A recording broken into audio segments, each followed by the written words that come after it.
made it to the end of the year. 2016 coming to an end. It certainly is. Hard to believe. It just breezed by, it seems. But Happy New Year, of course, to everyone out there watching. We're going to make this last farm week of 2016 a very special and good one. We'll start off the show by seeing what may be in store for our new year. That's right, Leighton. Our first story today, the new year, it's upon us, so it's fun to take a look ahead at what the weather could bring for 2017 and how that may impact the farming industry. I took a look at things from a meteorologist's perspective with the help of ag economist Brian Williams. Models indicate that it could feel like an extended winter for those living in the northern plains to the eastern United States. Cold and snowy conditions may even last into the spring. It's a different story farther to the south, where drier and milder weather looks to take a hold on the southern half of the nation. That could be good and bad. It's kind of a double-edged sword.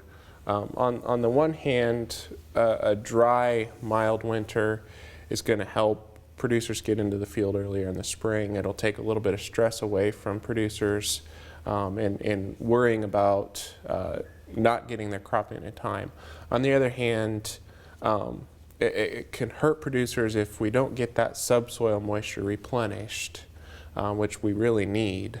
Then it could hurt the crop further down the road, even if they do get it in on time.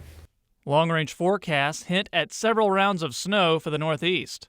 Unlike last season, which saw only a handful of storms carry the white stuff, this year's snowmakers could be more frequent.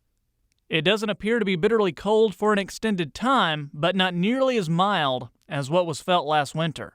First thing that comes to mind is Texas. A year ago, they were in a little bit of a drought, kind of like what we are now. And they got some rain over the winter and the spring that really helped their crops, especially their cotton crops, and that provided a little bit of a boost for them.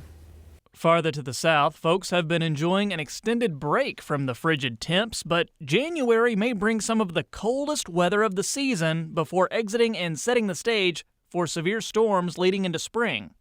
Brutal cold is on tap for the northern plains and Midwest. Forecasts indicate, on average, temperatures as much as 10 degrees lower than last winter. Well, the big thing to watch with the colder temperatures in the upper Midwest and northern plains is the wheat crop. If they get a good snow cover, it's really not too much to worry about on that aspect. But if they don't get the snow cover, we could face some winter kills. The other crops, the only worry is how soon they can get the crop in. If those cold temperatures stick around a while, they may see some delays in planting. If we get a quick warm up in the spring, it really probably won't have any impact at all. In the southern plains through the Gulf Coast region, fall-like weather will linger into the new year. Changes could be on the horizon by late January, but overall, conditions will be dry. Still, farmers will need to take notice.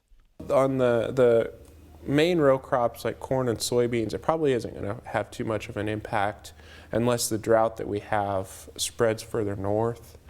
On things like cotton, it could affect the market a little bit, especially if we stay dry, and it could hurt the cotton crop in this next year, and it could give a little bit of a bump on cotton markets.